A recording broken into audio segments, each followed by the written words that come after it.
बिस्मिल्लाहिर्रहमानिर्रहीम। अस्सलाम वालेकुम नाज़रीन, मैं हूं कंबर ज़ैदी। प्रोग्राम देख रहे हैं आप डिबेट एट 8। नाज़रीन, आज अडयाला जेल में तोशाखाना 2 केस की समाअत हुई। इस समाअत के बाद अलीमा खान साहिबा मीडिया से गुफ्तगू कर रही थी और उस गुफ्तगू के दौरान उन पर अंडे बरसाए गए। 2 खवातीन की जानिब से ये अंडे फेंके गए।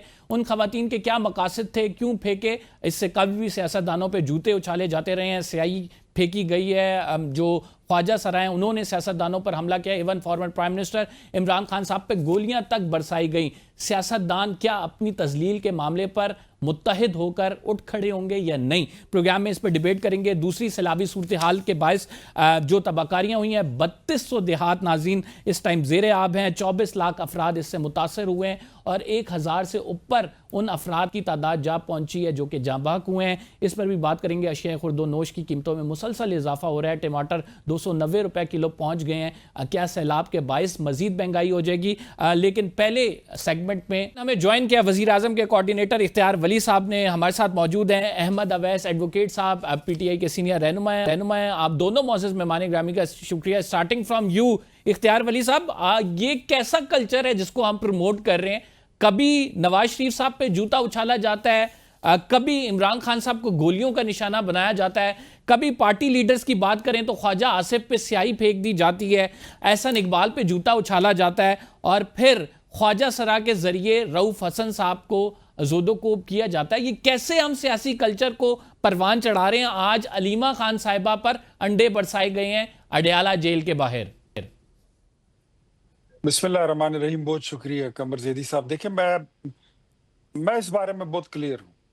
इवन हमारी हुकूमत और हमारी क़ियादत वो इस बारे में बहुत क्लियर है। कभी भी ऐसे किसी एक्ट को हम कभी भी सपोर्ट नहीं करेंगे। ये काबिल शर्म है, ऐसा नहीं करना चाहिए।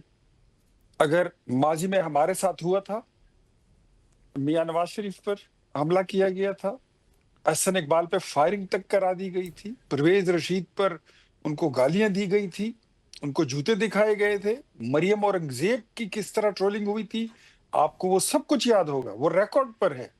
एंड डिस्पाइट के पाकिस्तान तहरीक इंसाफ की top to bottom and bottom to top, even middle age के किसी भी लीडर ने उसको कंडेम नहीं किया।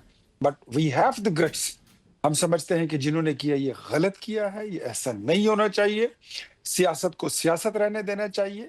मैं अलीमा खान को उनके साथ नजरियाती इख्तिलाफ सही, जमाती इख्तिलाफ सही, उनके तर्ज तकल्लुम से, उनकी बातों से, उनके मुतालिबात से, उनके ख्यालात से मैं इत्तेफाक ना करूं, नहीं कर सकता। लेकिन बहैसियत एक खातून, एक फॉर्मर प्राइम मिनिस्टर की बहन, एक पार्टी के लीडर की बहन की हैसियत से और इस कौम की बेटी की हैसियत से जो हुआ, मैं उसकी मजम्मत भी करता हूं और उसको कभी भी मैं मतलब हम मेरी हुकूमत, मेरी जमात, हम कोई भी उसको सपोर्ट नहीं करते। Do you think it's a planned attack?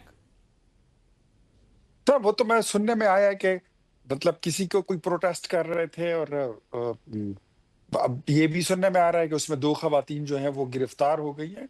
Whoever, across the board, मतलब इसमें कोई रियायत नहीं बरतनी चाहिए। आप समझते हैं कि ये जो तमाम अटैक्स होते हैं, चाहे वो नवाज शरीफ पर हो या फिर इमरान खान साहब पे या उनके पार्टी लीडर्स पर, ये तमाम जो हैं किसी कोई और कुव्वत कराती है और सियासतदानों को इसमें उनकी औकात दिखाना, उनकी तजलील करना, ये मकासद होते हैं? बहुत सारे सियासतदान ये कहते हुए नजर आते हैं। बात ऐसी है ना, नवाज शरीफ पर अगर कोई हमला हुआ था, कराया जिसने भी था, लेकिन उसको एंजॉय किया था और उसको एग्जिजरेट किया था, उसको एम्पलीफाई किया था पाकिस्तान तहरीक इंसाफ ने। ख्वाजा आसिफ पर जो हमला किया गया था, उसको एम्पलीफाई किया था पाकिस्तान तहरीक इंसाफ ने। इवन खुद इमरान खान साहब ने जो एहसन इकबाल के साथ हुआ था, उसको इन्होंने ही मतलब फिर बाद में तारीफें की, अच्छा है, होना चाहिए इनके साथ। ये this was their strategy, this was their statement which was really very shameful. हम कभी भी नहीं चाहेंगे कि इनके साथ, हमारे किसी दुश्मन के साथ, हमारे किसी हरीफ के साथ इस तरह हो। नहीं, हम पॉलिटिकल लोग हैं और सियासी मैदान में अपने मुखालिफ का मुकाबला करना जानते हैं और यही हमने सीखा है। तो आप जो आपका सोशल मीडिया इस टाइम मुस्लिम लीग नून का सोशल मीडिया है, इसको सेलिब्रेट कर रहा है, आप उन्हें कंडेम करते हैं? जो मैंने कह दिया, मेरे ख्याल में आप उससे छोटा ठीक, सवाल कर रहे हैं। ठीक अहमद अवैध और साहब आप मैं इस बारे में क्लियर हूं, मैं इस बारे में मैंने बता दिया आपको। ठीक। और दूसरा, अहमद मैं अवैध साहब एक, आप क्या अगर आपने समझते हैं? सवाल कर ही लिए तो देखें, जी, मकाफात अमल भी जैदी साहब एक चीज होती है। मैं जो इसी पे अहमद अवैध साहब से पूछ रहा जो था कि जो ये मकाफाते अमल की जो आप जो लोग बात कर बीज रहे हैं, क्योंकि जो आपकी टीम बीज भी ये कह रही है, मुस्लिम लीग नून जो के रहनुमा बीज भी ये कह रहे हैं कि पीटीआई जो वही काट रही है जो इन्होंने बोया है।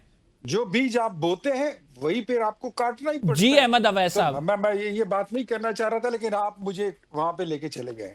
How would you like to respond Ahmad साहब? ये बिस्मिल्लाहिर्रहमानिर्रहीम। देखिए, मैं अप्रिशिएट करता हूँ जिन ख्यालात का इजहार अख्तियार वली साहब ने किया है, कि बिल्कुल एक मैच्योर सियासतदान को या सियासत में डेमोक्रेटिक प्रोसेस को समझते हुए किसी मुदब्बर का यही बयान होना चाहिए और यही अमल भी होना चाहिए इसी के मुताबिक। क्योंकि डेमोक्रेसी जो है ना, आप पता है कि डेमोक्रेसी एक एटीट्यूड है। डेमोक्रेसी एक एटीट्यूड का नाम है, अपने मुखालिफ की सोच को भी और उसकी शख्सियत को भी एकोमोडेट करना, अपने फेलो ह्यूमन बीइंग को इज्जत की नजर से देखना और उसकी सोच की कदर करना कि ये उसका अख्तियार है कि वो कोई भी सोचे। ये है डेमोक्रेसी, जो हमारे में नापैद है। और नापैद हमारे में इसलिए है कि हमारे से एक बुनियादी चीज मिसिंग है, और वो है कानून की बालादस्ती। ये बढ़ती गई है और बढ़ती गई है। जूं जूं वक्त गुजरता गया है, ये चीज बढ़ती गई और आज एक ऐसी इंतहा तक पहुंच चुकी है, जब ये बीच में से सोसाइटी में से मिसिंग हो जाए तो आपको मालूम है कि सोसाइटी कहते हैं कि अगर कानून का होल्ड सोसाइटी में से कमजोर पड़ जाए तो society become free for all. हमारी सोसाइटी जो है, इसको मैं बगैर एक्सेजरेशन ये बात कहूंगा कि आज की हमारी society is free for all.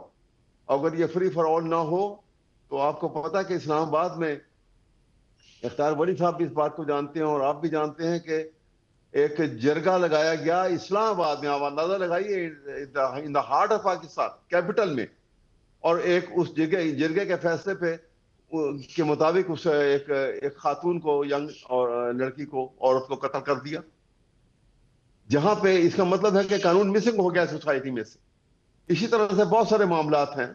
अभी उन्होंने कुछ वाकयात बताए हैं, मैं भी बताने लगूं तो बहुत सारे वाकयात हैं कि जब ये अभी आप अगर society is free for all, ये आप बिल्कुल दुरुस्त बात कर रहे हैं कि राइट नाउ जो है कानून की उस तरह से गिरफ्त नहीं है, क्राइम रेट बढ़ रहा है, लेकिन जो बदतमीजी का कल्चर परवान चढ़ा है, मुस्लिम लीग नून स्पेसिफिकली आप लोगों को टैग करती है कि पीटीआई के दौर में ये अरूज पे था, पीटीआई ने ये गंदी सियासत जो है वो उसका बीज बोया है और आज उसी गंदी सियासत की जो ये फसलें काट रहे हैं। मैं यही बता रहा हूं। देखिए, एक सेकंड, 2008 में हुकूमत जो है पीपल्स पार्टी की आई थी पाकिस्तान में, आपको मालूम है। और उससे पहले ये कहते हैं कि 2006 में इन्होंने वो चार्टर ऑफ डेमोक्रेसी जो है वो साइन किया था इन दोनों पार्टियों ने। और उस साइन होने के बाद 2006 में और 2008 की आप तमाम निकाल के देख लीजिए, आपके पास सारे क्लिपिंग और डिटेल मौजूद होंगी कि शहबाज शरीफ और नवाज शरीफ साहब जो हैं वो जरदारी साहब के मुतालिक क्या जुबान इस्तेमाल कर रहे हैं और उनके पेट फाड़ फाड़ के कहाँ से दौलत निकाल रहे हैं और उनको रस्सियों से गले में रस्सी डाल के जमीन पर घसीट रहे हैं। ये रिकॉर्डेड स्टेटमेंट्स हैं और बेताशा ज्यादा हैं। अभी आपका वक्त कम है जो मैं नहीं बताता, लेकिन ये माजी की बातें हैं, हमें भुला देना चाहिए। मैं आगे चलना चाहता हूँ सर, लेकिन इंसाइटमेंट टू द वायलेंस इसकी सर जाहिर बात है इसकी कंडेमनेशन बहुत जरूरी है। चाहे कंडेमनेशन, मैं इसीलिए कह रहा हूं आपसे कि इंतहाई कंडेमनेशन अभी की है इन्होंने। कंडेमनेशन मुझे अच्छी बात लगी है। बात यह है कि very strongly it has to be condemned और इसके मुतालिक कार्रवाई भी होनी चाहिए। और ये ऐसा इशू है, ये अदालती कार्रवाई से या पुलिस की कार्रवाई से ज्यादा ये पॉलिटिकल गवर्नमेंट की तरफ से इसकी जो है इसको स्ट्रिक्ट नोटिस लेना चाहिए। ऐसी बात यह है कि जब तक हम अपने अंदर जो है कोड ऑफ कंडक्ट जो है with in the political arena नहीं बनाएंगे, एक दूसरे के ऊपर एप्रिसिएशन और उसके साथ रख रखाव का तरीका जो है, जो हमारे माशरे का खासा हुआ करता था कभी, कि हम शाम के वक्त जो है आप सोशल मीटिंग्स में एक दूसरे से मिलते भी थे और एक दूसरे के मुखालिफ भी होते थे, लेकिन अब वो कल्चर पूरी तरह से नापैद हो गया है और ये अजीब किस्म की पोलराइजेशन बन गई है। इस भाई ठीक इसमें वो जो है रिस्पॉन्ड करना चाह रहे हैं कि आपकी वजह से ये नापैद हुआ है, लेकिन ये इस पर जाने से पहले एक और इम्पॉर्टेंट सवाल। इख्तियार वली साहब, आपकी अपनी पार्टी के अंदर अभी राय डिवाइड है। आपकी अपनी पार्टी के लोग अगर ख्वाजा आसिफ साहब ट्वीट करते हैं और वो ब्यूरोक्रेसी को जो है वो तनकीद का निशाना बनाते हैं, तो कुछ लोग हिमायत में आ जाते हैं कि आप हमारी हुकूमत के ख़िलाफ़ क्यों बोल रहे हैं। जब आपकी अपनी पार्टी के अंदर इख्तिलाफ राय बर्दाश्त नहीं है, फिर आप दूसरों को क्यों कहते हैं सर? नहीं यार, ये कमर साहब, उसको आप ऐसे नहीं ले सकते हैं कि मतलब ये पार्टी में बर्दाश्त है, ये उसने स्टेटमेंट ही दे दी है। ये ब्यूरोक्रेसी, और वो भी ब्यूरोक्रेसी का एक पर्टिकुलर हिस्सा अगर कोई टारगेट करता है तो वो उन्होंने अपनी राय दे दी है ख्वाजा आसिफ साहब ने, और अगर उनकी भी ठीक है, और अगर कोई इससे इख्तिलाफ करता है तो ये भी कोई इतनी बड़ी आप ये नहीं कहते। उन्होंने खुद राय बयान कर देता। उन्होंने अगर पाकिस्तान की हुकूमत की कारकर्दगी पे कोई सवाल उठाए होते तो मैं उस पर डिस्कस कर लेता। लेकिन ब्यूरोक्रेसी पे होते हैं, लोगों के ताल्लुकात भी होते हैं, किसी के रिश्तेदार भी होते हैं, किसी की दोस्तियां यारियां भी होती हैं, किसी के अलग सलग भी होती है, और किसी के उसके साथ इख्तिलाफात भी होते हैं। तो ये सारी चीजें ये इतनी बड़ी नहीं है कि इसको इतना वैसे कीमती वक्त जो इस है वो ब्यूरोक्रेसी के जाया किया जाए। हवाले से तनकीद के मामले पर, या फिर गवर्नेंस पे सवालात उठाने के मामले पर, या फिर किसी खास कॉन्ट्रैक्टर को कॉन्ट्रैक्ट देने के मामले पर, डू यू एग्री कि ख्वाजा साहब ठीक है? देखिए, ख्वाजा साहब के साथ अभी मेरी मुलाकात, जब उन्होंने अपनी लास्ट स्पीच की है, मेरी हुई नहीं है। मैं उनको कल मिलना चाहता था, लेकिन सिंस के सारी हुकूमत और हुकूमत की वजीर आजम शहबाज की team, they all are busy in the flood relief work. मेरा कल भी एक जिले में मेरी ड्यूटी लगी थी, और कल ठीक फिर मेरी एक जिले में ड्यूटी लगी है। तो उनसे मिलके ही मैं उसके बाद ही किसी पोजीशन में आ सकूंगा, मैं उसकी मजीद तशरीह कर ठीक सकूंगा। ठीक ठीक लेकिन हो इट्स गया। नॉट, मतलब ये इतना ही सीरियस है जितना आप इसको बना रहे हैं, उससे थोड़ा कम है। सर देखें, अगर हुकूमत के लोग खुद निज़ाम पर सवालात उठाएं, वो भी डिफेंस मिनिस्टर उठाएं, तो ज़ाहिर बात है हमारा पूछना तो बनता है। अहमद अवैस साहब से बात करेंगे। अहमद साहब, एक कॉन्टिन्यूशन की बात हो रही है कि तसलसल जारी रहेगा, और साथ फिर ये भी बात हो रही है कि ये निज़ाम जो है इसमें कोई तब्दीली नहीं आएगी। आप लोग आए थे, आप लोगों ने भी 10 साल के ख्वाब देखे थे, मुस्लिम लीग नून भी अब बातें कर रही है ऐसे ही कुछ। आप समझते हैं कि पाकिस्तान में जो है तब्दीली आते हुए देर नहीं लगती है, और जो मोहल्लाती साजिशें होती हैं ये इनके नताइज बड़े भयानक भी हो सकते हैं? जी बिल्कुल ठीक कह रहे हैं आप। देखिए ना, ये पाकिस्तान ऐसा दुनिया का मुल्क है कि इसकी कौम के मुतालिक भी आप ये अनप्रडिक्टेबल है। कौम का बिहेवियर अनप्रडिक्टेबल है। हमारी जितनी टीमें बन के खेल के मैदान में भी जाती हैं, अनप्रडिक्टेबल हैं। एक मौके पर ऐसा कमाल दिखाएंगी, एक मौके के ऊपर ऐसा कर देंगी कि लोग हैरान रह जाते हैं कि ये क्या, ये महल्ले की टीम भी नहीं ऐसा करती। इसी तरह से मैं आपके सामने अर्ज ये करना चाहता हूं कि यहाँ पे पेंडुलम की स्विंग को बदलते हुए देर नहीं लगती पाकिस्तान में। यह हमारी तारीख है, उठा के देख लीजिए। इसलिए हमें हर मौके के ऊपर एहतियात करनी चाहिए और वक्त के साथ मेच्योरिटी आनी चाहिए। मसलन देखना, अभी जिस तरह अभी ये बात कर रहे थे, मैं थोड़ी सी बताऊंगा। ये ऑन रिकॉर्ड है, एक बात नहीं, रिपीटेडली इन्होंने जो राना सनाउल्लाह थे उन्होंने भी, और मरियम नवाज ने, जब अभी वो चीफ मिनिस्टर नहीं बनी थी, ये मैं 2 साल पहले की बात बता रहा हूं आपको, बार बार टेलीविजन के ऊपर कहा कि इमरान खान एक फितना है, इसको दबा के इसको खत्म कर, मतलब इसको, इसकी फिजिकल डेथ जिसे कहते हैं, इसको खत्म कर देना चाहिए। ये लफ्ज मैं प्रिसाइजली इन्वर्टेड कॉमा में ये लफ्ज इस्तेमाल कर रहा हूं। ये टेलीविजन के ऊपर ये वो कह रहे हैं। ये अंदाज हमें बदलना पड़ेगा। जो भी कहें, ये कहें वो कहें, मैं किसी को, मैं यानी हमें बेहतरी की तरफ अगर जाना है तो हमें अपने आप के ऊपर भी तनकीदी नजर रखनी है और हमें गैर के ऊपर भी रखनी है, ताकि हालात को बेहतर करें और कौम को संवार के ऊपर की तरफ लेके जाएं। तो ये सिलसिले हमें खत्म कहीं तो करने पड़ेंगे, और कहीं पे आपको ये हाइब्रिड जो है ना, मसलन अगर कल को ये सिलसिला एक अरसे से चल रहा है, जिसको हाइब्रिड सिस्टम कहते हैं, ये कम ज्यादा होता रहा और अब इंतहा को पहुंच गया, ये चलता आया। लेकिन हमें अगर मुल्क को, निजाम को लेके आगे चलना है तो हमें एक बंद बांधना पड़ेगा। कॉन्स्टिट्यूशन की सबसे बुनियादी चीज दो चीजें हैं, रूल ऑफ लॉ और जुडिशरी।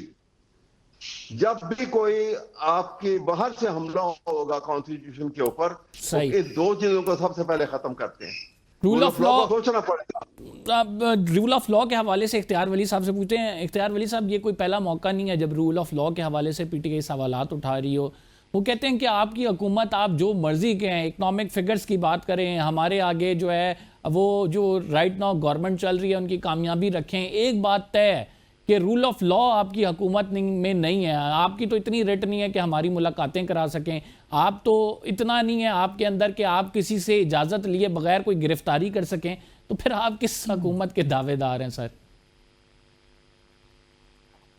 अच्छा, मैं वैसे पाकिस्तान तहरीक-ए-इंसाफ के किसी इस तरह के सवाल पे या तबसरे पे मैं तबसरा नहीं करता होता, और ये अहमद अवैस साहब बड़े अच्छे इंसान हैं, तो मैं थोड़ा सा मुख्तसर सा जवाब दे देता हूँ कि जिन्होंने खुद रूल ऑफ लॉ देखा ही नहीं हो, जिनको खुद ये नहीं पता कि रूल ऑफ लॉ होती क्या बला है, जिनको खुद ये नहीं पता कि ये सुप्रीमेसी ऑफ पार्लियामेंट जो है ये क्या चीज है, एक केड़ी शेद आना है, तो उनको बंदा उनको क्या तबसरा करे, उनको क्या बताए। मतलब 4.25 साल आप हुकूमत करके गए हैं पूरे पाकिस्तान पर, पंजाब पर आप 4.25 साल हुकूमत करके गए हैं, खैबर पख्तूनख्वा में 13 साल से आपकी हुकूमत है। यार भाई, उनकी हुकूमत गुजर चुकी है, अब आपकी हुकूमत है। सवाल आपकी हुकूमत से होगा क्या ये मिसाली हुकूमत अभी कायम हुई है या नहीं हुई? आपके तो खुद लीडर अगर ख्वाजा आसिफ साहब कहते हैं कि हमने हाइब्रिड निजाम को फॉर्मुलाइज कर दिया है, तो इसके हवाले से आप क्या कहेंगे? वो तो मानते थे कि हाइब्रिड निजाम है, आप कहते हैं कि फॉर्मुलाइज हो गया, ठीक है हाइब्रिड निजाम है, हम खुश हैं इसमें। कमर ज़ैदी साहब निकल आइए, ये आप सिर्फ हाइब्रिड रिजीम को ही लेके बैठे हुए हैं। बात करें चाइना की करें, आपका वजीर आजम कल कहाँ खड़ा था, हाइब्रिड रिजीम ये वो फलान इम्कान, यार क्या छोड़े इन बातों को। पाकिस्तान बनेगी, पाकिस्तान मजबूत होगा। हमारे 2 गोल थे, that was the ultimate goals. Number 1 the revival of economy. मेरे ख्याल में नहीं, मैं इवन आई एम श्योर हमने पाकिस्तान की इकोनॉमी की ना सिर्फ रीडायरेक्शन कर दी है, हमने उसको रिवाइटलाइज भी कर दिया। एक नंबर 2, वो डिप्लोमेटिकली पाकिस्तान जिसको तनहा कर दिया गया था, जिसके साथ ना सऊदीया था ना चाइना था। चाइना का तो आपने सी पेक भी सारा रोल बैक कर दिया था, उनकी स्टील वाली मशीनरियों को कीड़े लग गए थे, जंग लग गया था। सऊदी आपके साथ नहीं था, यूएई आपके साथ नहीं था, कतर आपके साथ नहीं था, तुर्की आपके साथ नहीं था। आज ईरान जिसके साथ कभी आपके अच्छे ताल्लुकात रहे ही नहीं है, उस पार्लियामेंट में पाकिस्तान जिंदाबाद के नारे लग रहे हैं। आज पाकिस्तान वहां पे खड़ा है कि आपका वजीर आजम आपसे ये नहीं पूछता पार्लियामेंट में खड़े होकर कि अच्छा मैं क्या करूं, मैं हमला कर दूं। उन्होंने हमला भी कर दिया और जंग जीत कर भी आ गए और दुनिया को बता दिया कि हम वो एटमी कुव्वत हैं कि हमारे साथ जो उलझेगा, सींग फंसाएगा, वो खैर से अपने पैरों पे वापस नहीं जाते। तो ज़ैदी साहब मेरे ख्याल में लेट्स टॉक अबाउट पाकिस्तान के हवाले से बात कर रहे थे, अपने जो है ख्यालात का इजहार कर रहे थे। अहमद अवैस साहब आपका भी बहुत शुक्रिया, इख्तियार वली साहब आपका भी बहुत शुक्रिया। सैलाब की सूरत हाल, फसलों की तबाही, इन पर बात करते हैं एक छोटे से ब्रेक के बाद। वेलकम बैक नाज़रीन। सैलाब से तो तबाहकारियाँ हुई हैं, लेकिन इसके साथ जो फसलों का हाल हुआ है, इसके साथ जो कीमतें बढ़ रही हैं, टमाटर 280 रुपए किलो तक जा पहुँचे हैं, तो मज़ीद कितनी बड़ी मुसीबत जो है वो पाकिस्तान कौम पे टूटेगी, क्योंकि आइंदा हफ्ते भी एक स्पेल जो है एक्सपेक्टेड है मानसून का। इसके साथ जो है ऐसी फसलें जो कि तबाह हो गई हैं, इसके बाद क्या वो ज़मीन काबिल काश्त भी है या नहीं, इस तमाम चीज़ों पर बात करेंगे। डॉक्टर ज़ैनब नईम माहिर माहौलियात हमारे साथ मौजूद हैं और हमें ज्वाइन किया सैयद महमूद बुखारी साहब ने, चेयरमैन हैं ऑल पाकिस्तान किसान फाउंडेशन के। आप दोनों मोअज़्ज़ज़ मेहमान ग्रामी का शुक्रिया।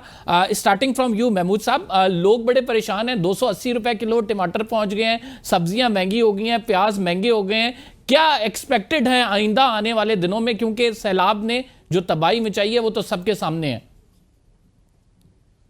जी बिस्मिल्लाहिर्रहमानिर्रहीम, अल्लाहुम्मा सल्ली अला मुहम्मद व अली मुहम्मद। अस्सलाम वालेकुम, बहुत शुक्रिया आपका कि आपने ये जो इस वक्त आफत आई हुई है किसानों के ऊपर ख़ास तौर पर और अमूमी तौर पर बाकी पाकिस्तानी भी इसका शिकार हैं।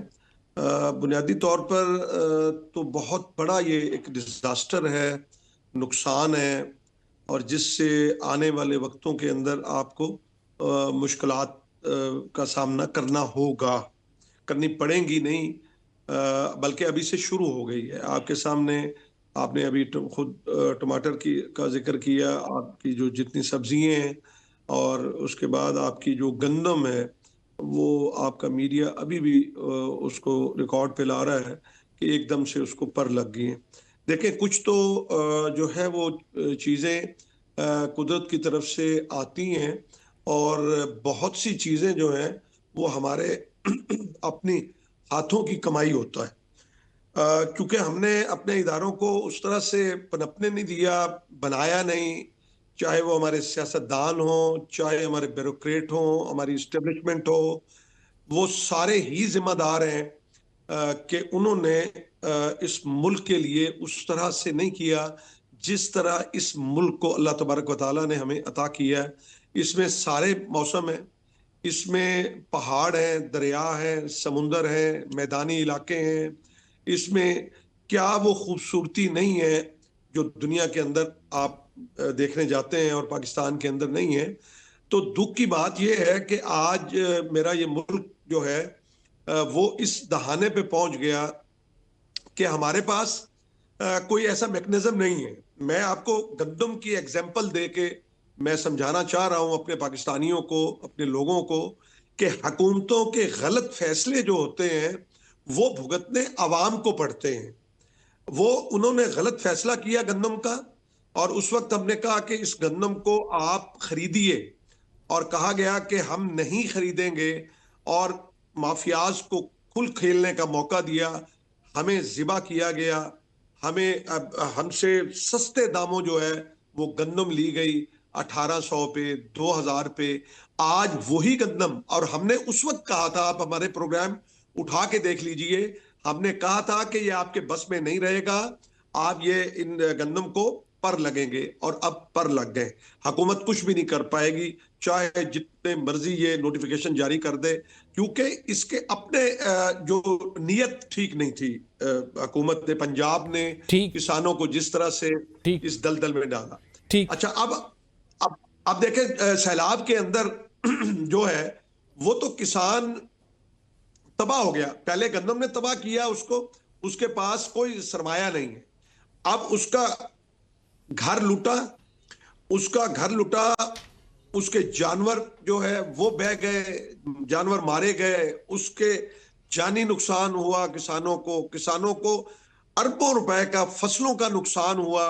और ये आप ये देखें कि सियालकोट से लेके नारोवाल, पसरूर, आपके जी बिल्कुल बुखारी साहब, आप सही फरमा रहे हैं कि पंजाब के सारे इलाके जहां पे जानवर थे, फसलें थी, वो सारे तबाह होकर रह गए सैलाब की बदौलत। मैं डॉक्टर जैनब से जानने की कोशिश करूंगा। डॉक्टर साहब, आप क्या समझती हैं आइंदा आने वाले 15 से 20 दिन, चूंकि मानसून का स्पेल चल रहा है, अभी हमने देखा 2 दिन पहले भी बड़ी शदीद बारिश थी, कल भी शदीद कुछ इलाकों में बारिश हुई, तो अभी कितना खतरे की घंटी अभी मौजूद है? मुल्तान में सैलाबी रेला पहुंचा है, किस हद तक तबाही एक्सपेक्टेड है अगर ये सिंध में जाता है तो?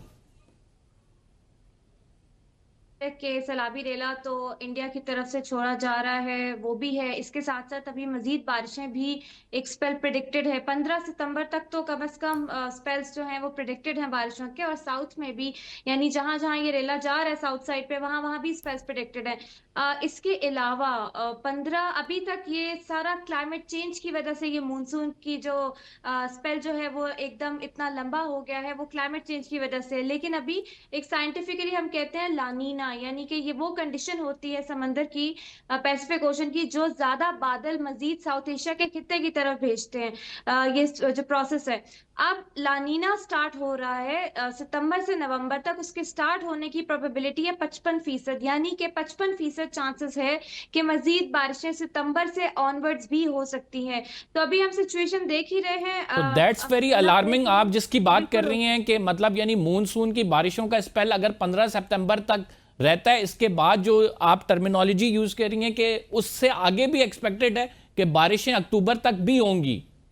जी बिल्कुल, जो साइंटिफिक डेटा है वर्ल्ड मेट्रोलॉजिकल ऑर्गेनाइजेशन का, उसके मुताबिक वो स्पेल जो है 55%, 55% उसकी प्रोबेबिलिटी है कि अगर वो प्रोसेस स्टार्ट हो जाता है तो मजीद बारिशें होंगी। और इसके अलावा आप ये जो किसान की बात कर रहे थे, पंजाब में जो डैम्स, इंडिया के डैम से पानी छोड़ा जा रहा है, उसमें रेत इतनी ज्यादा है कि वो रेत आपकी जरिए जमीन को भी खराब कर रही है।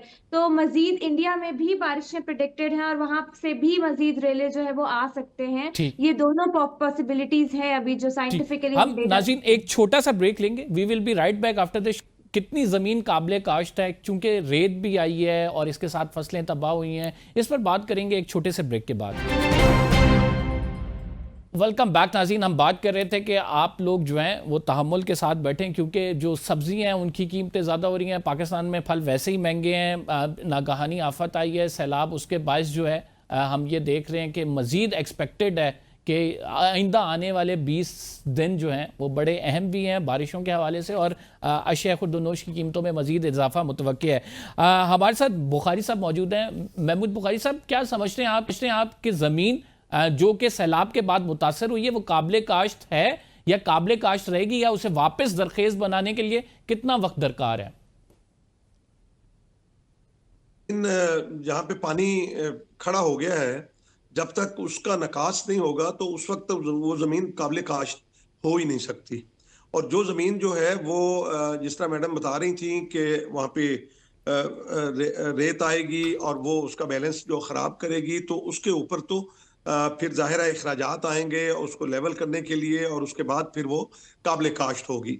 जिन ज़मीनों के ऊपर पानी इतने जो है वो फिट खड़ा हुआ है, तो अब तो हुकूमत को इस चीज़ की तरफ तवज्जो देनी चाहिए कि जहां जहां से पानी निकाला जा सकता है वो हंगामी बुनियादों के ऊपर जो है वो पानी को निकालने के, या वो जो रास्ते हैं उसकी गुजरगाहों के उसके जरिए से वो पानी को आगे जो है वो भेजा जाए, ताकि वो समुद्र में जाए और पीछे से जमीन जो है वो काबिल काश्त हो। देखें, हमें ये तमाम चीजें दुनिया के अंदर होती हैं। मैं ये कहता हूं कि बहुत से ममालिक ऐसे हैं जहां हर वक्त बारिशें होती हैं, उनका इंफ्रास्ट्रक्चर होता है। आप बांग्लादेश में देखें कि हर वक्त बारिशें होती हैं, सिंगापुर में बारिशें होती हैं, और बहुत से ममालिक ऐसे हैं, जर्मनी है और बहुत से ममालिक हैं। लेकिन हमारे यहाँ तो आप ये देख लें कि जब हम सड़क बनाते हैं तो हमारे इंजीनियर बादशाह जो है वो उसके ड्रेनेज का कोई सिस्टम ही नहीं रखते, और हमारी सड़कें जल्दी टूट फूट का शिकार हो जाती हैं।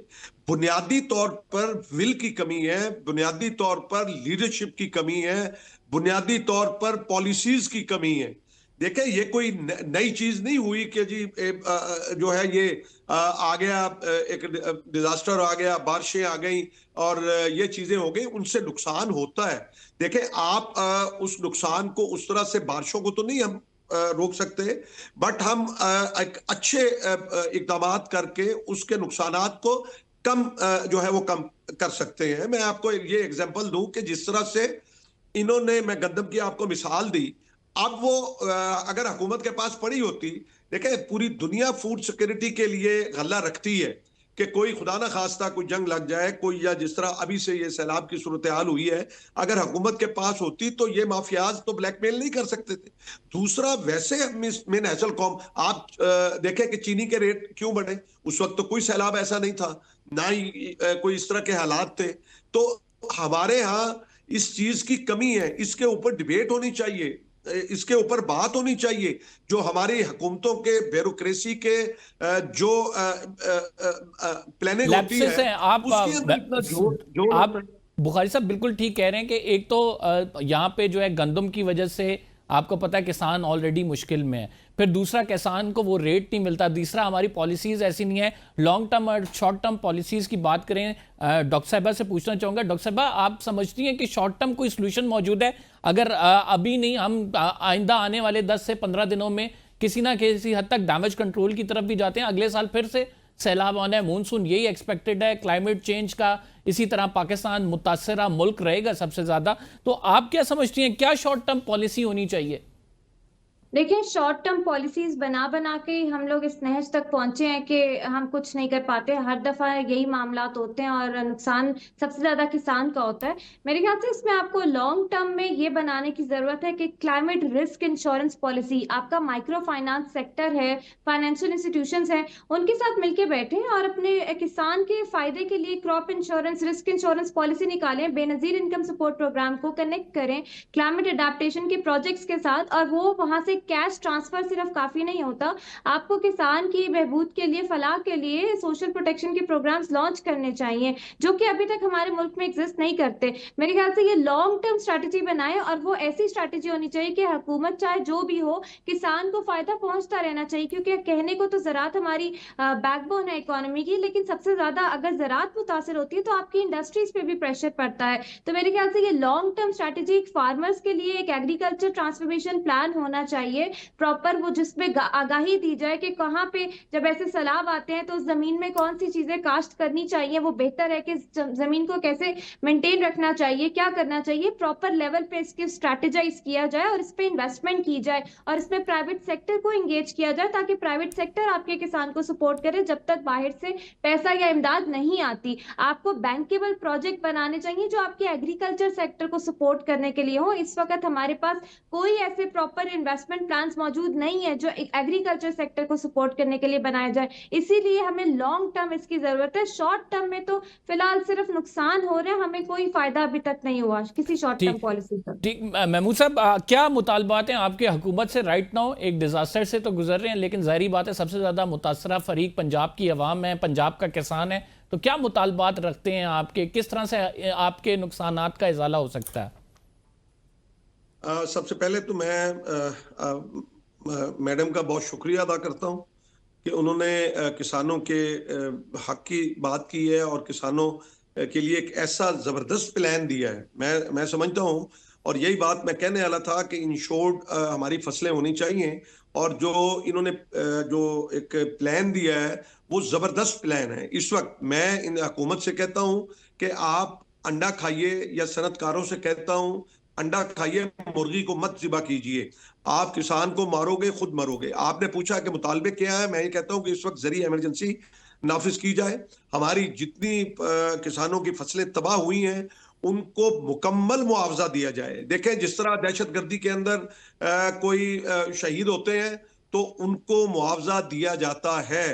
मैं कहता हूं कि बॉर्डर सिक्योरिटी पे मेरा जवान शहीद हो रहा है, तो फूड सिक्योरिटी पे मेरा किसान लड़ रहा है, मेरा किसान जो है वो सांप के डसे से भी शहीद होता है, उसके बिजली के बिल आप फौरी तौर पे माफ करें, आप इसको आफतज़दा इलाका करार दें, आप इसमें जो है वो आबियाना माफ करें, आप इसके अंदर उनके जो इंफ्रास्ट्रक्चर तबाह हुआ है वो बना के दे हुकूमत, उसके ट्यूबवेल जो है, वरना ये आपको बहुत बड़ा एक ग़िज़ाई बहरान होता दिखाई देगा। अगर हुकूमत ने संजीदा ना हुई और हुकूमत ब्यूरोक्रेसी के पीछे लगी, जो बड़े हैं, सारी सब ब्यूरोक्रेसी को मैं नहीं कह रहा, जो वहां पे फैसलों में बैठते हैं वो हमें पता है कि कौन इस तबाही के जिम्मेदार हैं, और वो किसान को खड़ा करें, और उनके ट्यूबवेल जो तबाह हुए हैं, अभी दरियापुर हुए हैं, उनको जो है वो बना कर दे। आज हमारे ये सियासतदान कहां फिर रहे हैं? कौन मेरे किसानों के साथ जो है वो खड़ा हो रहा है? हुकूमत के बस की बात नहीं है, क्योंकि हमारे इदारे इस काबिल ही नहीं है कि वो इसका मुकाबला कर सके। हमारे ये सियासतदान करोड़ों रुपए अपने इलेक्शनों पे खर्च करते हैं, आए ना आके अपना संभाले। हमारे जो सनतकार हैं, जो हमारे अपना चैम्बर ऑफ कॉमर्स के लोग हैं, मैं उनको गुजारिश करता हूं, आपकी जो एनजीओज हैं वो आए, जो खुले इन सारे लोगों को, स्टेक होल्डर्स जो है, इसका जो है वो जायजा लेना चाहिए। जाहिर बात है किसान का नुकसान हुआ है। डॉक्टर ज़ैनब साहिबा, आखिर में आपसे ये जानना चाहूंगा कि यूरोप में बारिशें होती हैं, सिंगापुर में बारिश होती है, मलेशिया में बारिश रहती है, वहाँ पे जो है इसके हवाले से पॉलिसीज़ बनाई जाती हैं, रिजर्वायर्स बनाए जाते हैं। अभी यहाँ पे डैम की बात शुरू नहीं होती, इस पर सियासत शुरू हो जाती है। वाटर रिजर्वायर की बात शुरू नहीं होती कि दोनों पॉलिटिकल पार्टीज, जो मेजर पॉलिटिकल पार्टीज हैं, एक दूसरे पर बयानबाजियां शुरू कर देती हैं। कालाबाग डैम की मिसाल हमारे सामने मौजूद है। तो ऐसे में फिर कैसे जो है मामलात का हल निकाला जाएगा? देखिए, डैम की को ना टेक्निकली हमें देखना चाहिए, साइंस को जरा लिंक करके कि डैम क्यों जरूरी है और कहाँ होना चाहिए। ये जो आपकी पाकिस्तान की जो वाटर स्टोरेज कैपेसिटी है वो इंटरनेशनल स्टैंडर्ड्स के मुताबिक इस वक्त बहुत कम है।